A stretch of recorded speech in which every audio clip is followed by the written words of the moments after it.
Hello, hello, hello. It's Sunday night. I just got home and I was guided to do a reading. I did this table and I did all these tarot cards on it and I lacquered it and Mod Podged it and everything. And in celebration of me doing something that I haven't done for 20 years almost, I haven't Mod Podged for 20 years at least. It was like a secret talent kind of taken from me. So I kind of knew once I did this that something had broken the ether. It's like they had to give something back to me, right? That I really loved. And because they had taken it. And I feel like that's the collective. A lot of things have been taken away from the collective and not given back or jeopardized. Things that you loved, things that you cared about, that you treasured, and then they disappeared from your life, and then you kind of moved on and you forgot about those things. That's, I think, kind of maybe where this reading is going today. Like, I never quite know what is going to happen with the energy, but when I'm guided to do a reading, I do them. So this one is kind of making me pick up, like, maybe there's an outside energy that we should be looking at here.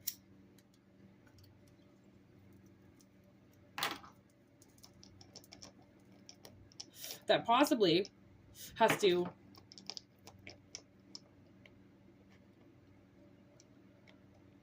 give back your energy.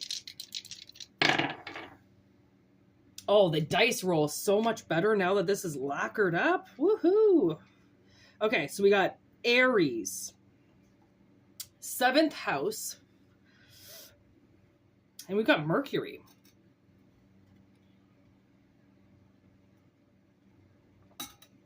Communication, process of learning.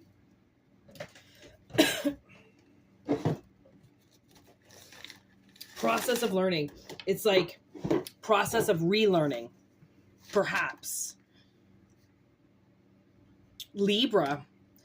The 7th house is 7th house is Libra. So this is justified.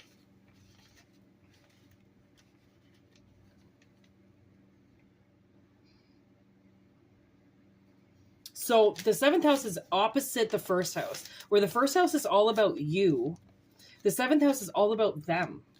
It's all about partnerships. You see what I mean? So I'm getting that something, this is what I'm talking about. This is what I'm picking up on. So Aries would be that ignite, that you've worked a really long time for something. You've worked really hard for something and it's paying off. You've got stability. You can feel the ground beneath you. You feel set in stone. When you're an emperor, when you're in Aries energies, not a lot of people can fuck with you, like not a lot of people can throw you off. Like you're good, you're solid as this table, you're solid as a piece of wood. And this person that you're dealing with is not. This person that you're dealing with, it's a contract in you. It's like a partnership in you. It's something that you might not have even known necessarily what you were getting into with this person, with this partnership, and maybe you didn't realize that there was a relationship that you were seeking out in order to like facilitate something, get something out, start something. It's like the start of the end, right? The start of this relationship was not how it's now going. Like this person, whoever you're dealing with, I feel like they manipulated you. They said, I've got this huge career and I know where I'm going and I know what I'm doing. And then they got in your energy and they flopped it all.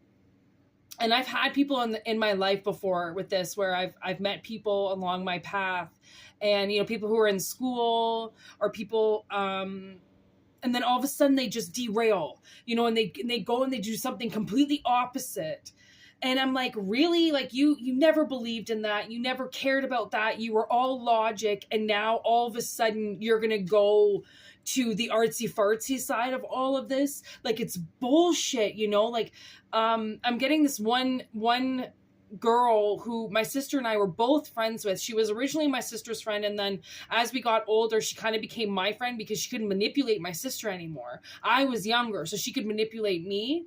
And she did everything she could to get her nursing certificate. She pushed people out of the way. She fought dirty.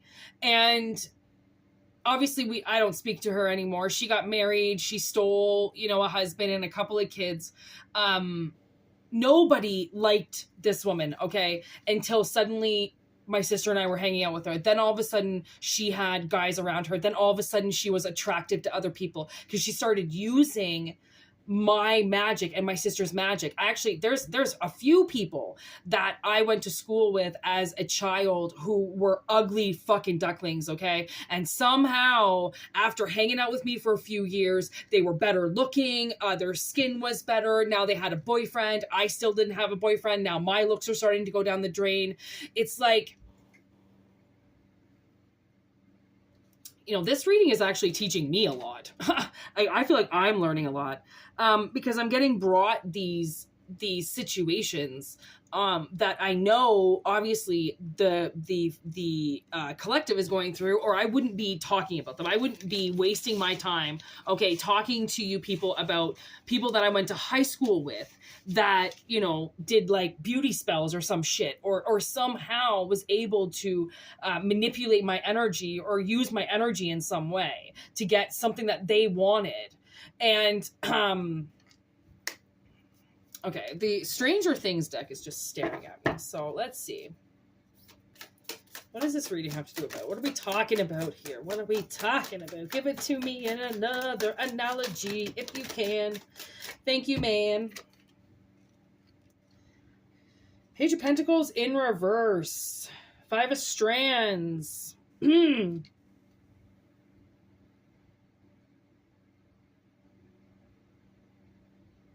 I think somebody around you didn't know something. Okay, somebody around you, Page of Pentacles, Page of Scoops, somebody around you was very immature. Okay, and to the point where they didn't really want to learn information on their own. They just wanted to attain it through other people. Okay, and you were this light bulb that everybody came to. But what this person doesn't understand is you're a light that people go to get advice, to help, to progress, to grow. And then people take advantage of that. Now I was told a story of somebody who lived with a lady who only would take in welfare cases, that these people would sign their checks away to her for rent. And then she would like fuck them over. She would like turn their water off, turn their electricity off. She wouldn't clean their rooms. Like she just became this abusive landlord where she starved her tenants. And these were older tenants. You know, she was in a position where she was supposed to be cashing these people's social insurance checks for them and then helping them, you know, buying them groceries, helping them pay their bills. And instead she was taking the money and she was doing whatever she wanted with it because they were coming to her because they needed help. And she was abusing that power.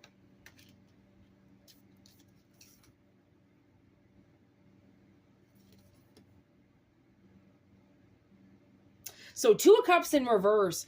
A lot of this could have had to do, a lot of this I think did happen in your childhood, taking away your fun times, not allowing you to seek refuge with your friends and go out and have a good time and have a worry-free childhood. Okay? Somebody wanted you, I just heard like off the bike and, you know, turning the adventure off.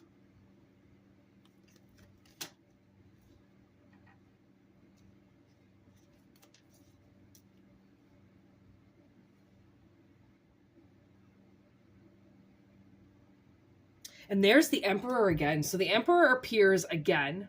Okay. And then the Four of Cups in reverse. And the Four of Cups in this deck is all about, the Four of Spokes is all about, you got to get off your bike and join in the fun again, right? And in the Four of Cups energy, you don't really necessarily want to do that because it's almost as if you don't see it as being an option for you. Somebody took stability away from being an option for you. Or your stability was always kind of up and down, which forced you to, I just heard like somebody started working really young, right? And then, I mean, if you start working before the age of 16, you miss out so many years of good times with your friends and times where you should be, gabbing and learning about yourself and being in the woods and having a good time. And suddenly, these 16-year-olds or 15-year-olds or 14-year-olds, they're getting jobs and they're working their asses off because their parents, either won't work enough or tell them that they have to work or they won't support them. Like my parents they didn't pay for anything. I think I paid for my own graduation dress. They didn't supply me with anything. Like they didn't pay for my haircuts. They didn't help me buy things, by the time I was 14, I remember even almost being 12 and having to use gift certificates and stuff that my grandparents had gave me to like buy clothes, like necessities that I needed because my parents were too busy fighting over who's going to pay the bill. And, Whitney needs more sweaters. Sharon, why haven't you gotten her what she needs? I pay you child support, as if, $350 back in the day was supposed to fucking buy us a whole new wardrobe and pay all the bills like, your fathers or your mothers think that it does. Like child support is barely anything. I don't know if I said alimony. I might have said alimony, but I don't know. Or child support. Like it seems like so many people, they want the relationship, and then suddenly when the relationship is not there anymore, they now don't want anything to do with it. They don't want the house, they don't want the dog, they don't want the car, they don't want the kid, right? They don't want the life anymore if it doesn't involve that piece of pussy that they were married to before, why they decided to do it to begin with, right? Like I feel like a lot of people, they just go along with what one of their spouses says, right? Like because they're married to them, if somebody says, okay, well, we're moving to Europe, the other one just goes, okay, and then bitches about it to their friends and their family behind their spouse's back for the next 20 fucking years, right? And then there's other people that are part of the collective that, are single because there's no fucking way that we would get into a relationship where somebody would tell us that we're just going to move to Europe and we're supposed to suck it up. Like I think a lot of us, the ones who are single are the ones who wait for the right relationships. We do that because we're not just going to sell out because we're bored or because we have nothing to do or, because society or our parents are telling us we have to be with somebody. I mean, at this point in time, if you're with somebody because somebody tells you to be with them, I would reevaluate your relationship. I see a lot of people, I'm with a lot of people every day that literally are walking robots. These are 50, 60, 70-year-old people that they don't have any emotion. They are stick figures, right? They are just eating. They're eating exactly when time tells them to eat. They're going to work exactly when time tells them. They're going home. They're doing exactly what their wife tells them to do. They're so programmed. And that's what you can see is that most of society is programmed. And then the second that you show that you're non-programmed, right? Somebody's got to come in and go, no, we're going to program you because you're not supposed to enjoy your life. I don't want you to enjoy your life. You're too happy. You're going to like this too much. And I didn't like my life and I didn't like my parents and I didn't like what I had to go through. So why should you? There are a lot of people around you, even in your own household, in your own family, that want you to go through things that are awful and disgusting because they had to. And what they don't realize is that they had to go through it because their karma told them that they had to go through it. There was no reason for them to put you through anything, right? Like my stepmother put my sister and I through hell, and all she could say, and all my father would say is, this is tough love. This is tough love. Like, we're not just going to give you what you need all the time. You got to work for it. You got to this. And what their tough love did to my sister and I was land us homeless. It got me sexually assaulted. It bankrupted me. It took my jobs away. It took my husband's away. It took everything away from me. Right? Like honestly, I think sometimes what people think the good that they're doing for somebody while they're harming them, right? How you could feel that there's something justified in that. Like they're going to learn the hard way now. What do you mean? Like, I mean, every situation is different. And I understand that. That's why this has to be one of those things that either it resonates or it doesn't. And you have to take what resonates and you have to leave what doesn't, because it's not all going to resonate for you. It's going to either be in that category where you do resonate with things, or it's going to be in this whole other category where it's not going to relate to your life at all. Okay? You just have to pick and choose.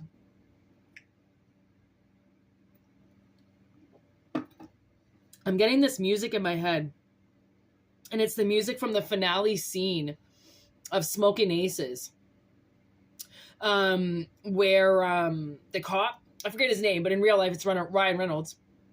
He pulls the electric cords out and he kills Speranza? No.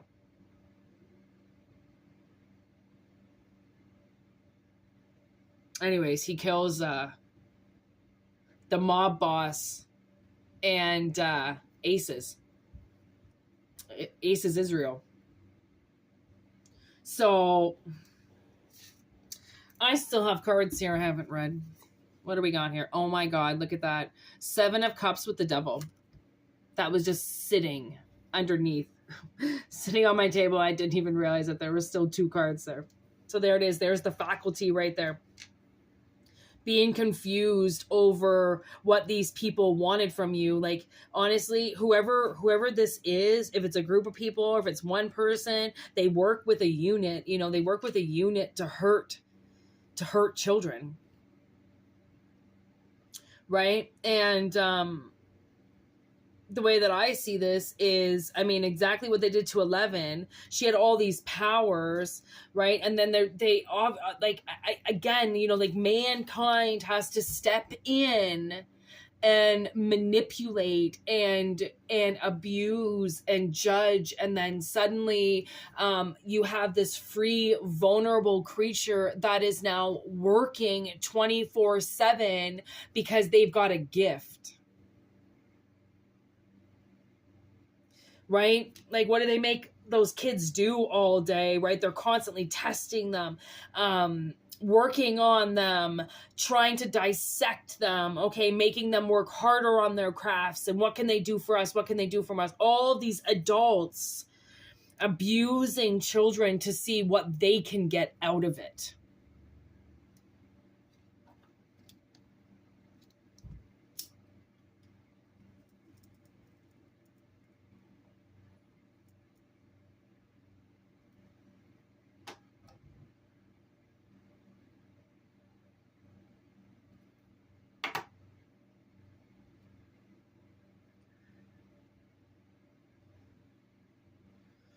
Yeah, because even in Smoking Aces, their buddy Israel wants to stay alive. Okay, so he's willing to dime out this whole fucking mob boss and all these assassins and all this shit. And then he kills them both because keeping them alive is not an option. Like the cops are just doing it so then they can get all this information on La Cosa Nostra, the whole Italian mob that just moved into the States, right? Like, what the fuck? What is this? Like, it's like they're being removed. You know, like they were the problem. Like, it's like you've got the CIA and the FBI working against Like, this is so, it's getting confusing, but like I can understand it in my head. I am a little bit tired. I have had a long day. So I can't really like dissect this too much because my mind is just going to go completely blank. But it really is this, there were so many people that were working against you. So many people, so many partnerships. That's what it is. It's been partnership after partnership after partnership that has been massacred by the faculty. It's like there was a group of people this whole time orchestrating things and putting you in relationships to see, oh my God, to like test your psychic abilities, to test you. Oh my God, that's what it is. Because I can't go into Smoke and Aces because it's not that movie. This is real life. This is what's happening to the collective. And that's what it is. These people, whoever's been working behind the scenes against you, has been putting you into these relationships, these partnerships, okay, to test what you can do, your abilities, your super abilities, your telepathy, your telekinesis, your clairaudient, your clairvoyant, everything. They were testing you, everything. They were putting all these partnerships in. So then it's like, it is a crime. It's 100% a crime against you. It's like they've put you in a box or something, and all these people are watching you on how you do this and how you do that, and they're marking you and they're evaluating you. And it's so confusing to you that you have to keep doing this because it's like they won't let you go. Like eventually, after all the experiments, right, you have to be let go. They can't. And you know what?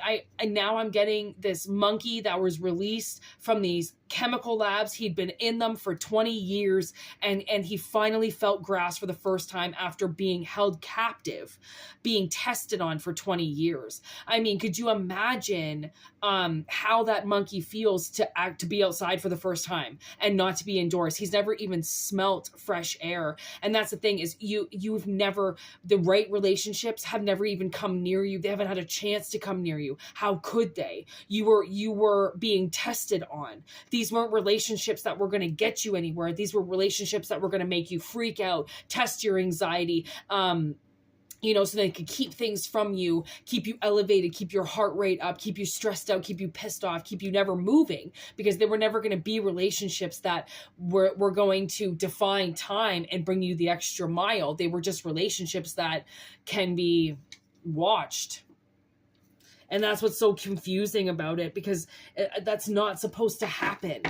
Like that's, they took your free will away from you, because they knew that people were attracted to you. They didn't know why. So they used that attraction. It's like they put you on as, honestly, it's like a theme park with humans on display. And you had a superpower and they kept you on display in a zoo.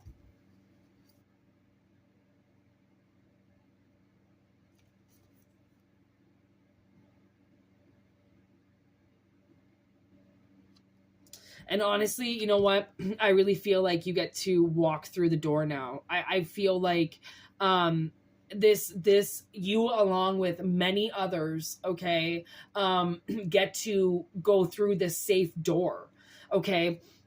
And it's a safe door because it's Hopper's door. It's the chief of police's door. What's going to happen to you? Nothing. You're in safety. You walk through the door, you're fine. And you stood up. And it's not that you just stood up, but other people with you stood up, because again, you weren't the only one in the facility. You weren't the only one in the zoo, right? There were other people there. And that's what obviously these violators didn't understand, right? Is when you beat an animal, when you mistreat an animal, what's going to happen? The animal is going to run away, or it's going to turn, right? These people mistreated you, just like daddy, or whatever she called him, right? Papa, just like Papa. He manipulated her, and then finally she realized that she thought that was love, right? She thought being manipulated was love until Papa, okay, hurt her. And then once she saw betrayal, right, she identified it as, that's what hurt her, was the betrayal. that her so-called father, who said he loved her, was really using her, violating her, right? But she didn't know. Oh my gosh. Oh, I thought that was Judgment on the bottom. Okay, so you've had multiple people stand up with you. I mean, you've probably helped stand against their faculty while they've stood up and fought against yours for you. Right? So that's a huge thing. Oh my gosh, look at that. There's death. There's Barb. Oh man, Barb dies. You know, transition. Someone's going to transition and they're going to go to the other side. And I think that this transition, ooh, look at that. I just pulled the moon. Here we go. A little Pisces energy, a little Scorpio energy here. It's like,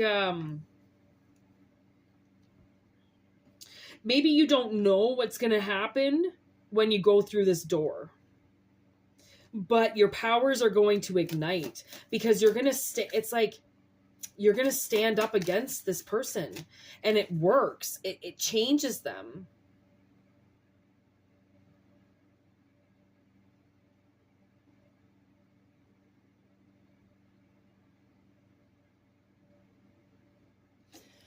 It's like you can put your bike away now because all they've been making you do is go against the current anyways. They've been making you ride your bike uphill, right? Go against the wind. And you know it. You know it. You know that you've been in a really bad place. A really dangerous place. And no one was watching you. Nobody had your back. And this is the energy that I think the universe is kind of saying that you can get away from now. You can split from now. You can choose your own way now. And this person, I don't think can follow you because where you're going, these faculty members can't find you.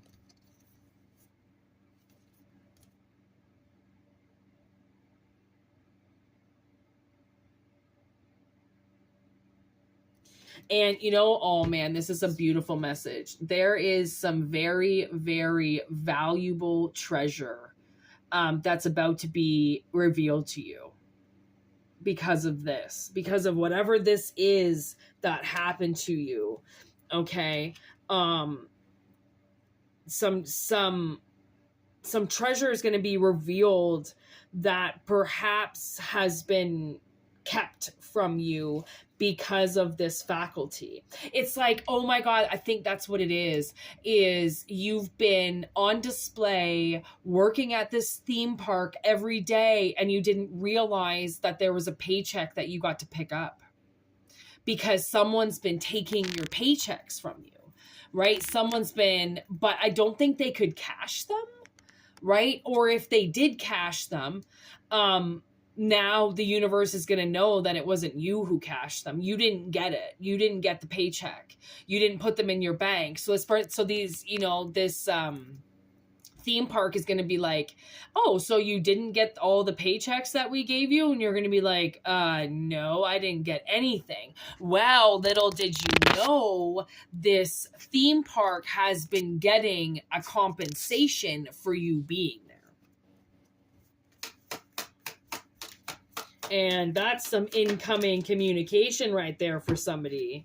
Okay, 10 of Swords, Ace of Dice, Ace of Swords in reverse right there. So somebody lied to you when they said that you could get out of this. Or you couldn't get out of this. Right? Somebody said, like, no, you're in here to stay. Like, you're going to be on display and that's it. You're not going anywhere. We're not going to, you're not allowed to play. You're not allowed to enjoy your life. You're not allowed to do anything. You can do this. We can make money off you. Done. You're staying here. You ain't fucking going nowhere. This was a partnership. So you were like, okay, Mom, I guess I've got to be here. Okay, Dad, I guess I got to work for you. Like, what else am I supposed to do? And now I'm getting the Equalizer too, when Denzel is trying to help the guy get the security job, and then these punks fuck his mom's store up So now suddenly he can't be a security guard anymore. He has to go and work for his mom's shop because, you know, these little ghetto gangsters want to take it away from her, and she doesn't have anybody to help her. So her son has to go in and help her. It's like someone's been, you know, derailing you from your security job, from your actual job where you could get paid. Because once he starts working with his mom again, he's not really getting paid because it's his mom's business. So as long as he's eating and there's a roof above his head, his mom doesn't have any money to give him, right? But he could have had a career and started working and got money as a security guard. And he does. Eventually Denzel gets him there. But the moral of the story is that somebody's kept you in something so then you couldn't go and do what you wanted to do on your own. That's the moral of the fucking story. And when the sun comes out, I'm going to say that things are going to get better. And then there is the King of Spokes with the Three of Scoops. Honestly, somebody is going to love to work with you. There's going to be a partnership that comes in where, or like equal partnerships that come in where it's a team. It's a team. So don't be surprised if for the next little while, okay, people kind of really start to fall in love with you and really want to work with you. And this is going to kind of be all around you. There's going to be, I think, people that are very drawn to you, and, you know, they might see you struggling, or they might see you having a hard time, and they just naturally come over to help you. They just naturally come over because somebody's been derailing that help from you, right? And telling you that you get what you get for in that prison cell, and that's it. You don't get anything else. What you get is what you get. You've got to pay your fucking dues, and you've paid so much. I think you paid above and beyond your fucking dues. Now they owe you money back. Like, you know, it's, I mean, you want to talk about the Equalizer again? It's like part one where, the Russian girls come over and, you know, these Russian men pay for their ticket and then own these women until they can pay their debts off. But the thing is that I don't think you bought a ticket. So I don't think you had to pay for anything since day one. So it's all been a lie. I think the whole energy of Aries was to tell you that the person that put you in so much distress had the money to take care of themselves the whole time. They just wanted yours too. They just wanted to see you suffer, right? They just wanted to see you pay for things that they knew wasn't your responsibility. But you didn't know it wasn't your responsibility, so you just did it. Because how are you going to fight and argue somebody who's been telling you what it is since day one, right? Like, how are you going to fight that person? How are you going to tell that person that they're wrong when they've been your number one teacher since this whole thing started? So, anyways, huge reading. I'm going to leave it at that. Like I said, take what resonates, leave what doesn't. Okay, if it doesn't resonate, don't take it. It's okay. Wait for the next reading. Thank you everybody for your likes, your comments, and your subscribes. The messages are coming in as they come in, and I'm not going to rush anything, and I'm not going to force myself to do any readings. So if they don't resonate with you, this is the main, what I'm picking up, because the energies that I'm picking up are so far and less frequent now because they're heavier messages. It's going to be one of those things where I would rather put out one really important message instead of 5 minuscule messages that take up the same amount of energy, if not more, to do than this one to come out. So if it doesn't resonate, then this is the main source of what's happening right now to the collective. If it doesn't resonate with you, honestly, consider yourself lucky. Because this was a fucking brutal energy. And sometimes when the readings are not about you, consider that a good thing, because maybe you might be on the right track, or you might be fine, and you don't need any advice, and you don't need anything, right? I think sometimes we think we need a lot of things, and we don't, right? We're just used to getting a lot, so we think we need a lot, when it's false. So anyways, thank you very much. And yeah, bless you all. And hopefully you'll be seeing me quite soon. I'm not sure when the next message is going to come in, but I'm pretty stoked about showing off my new table.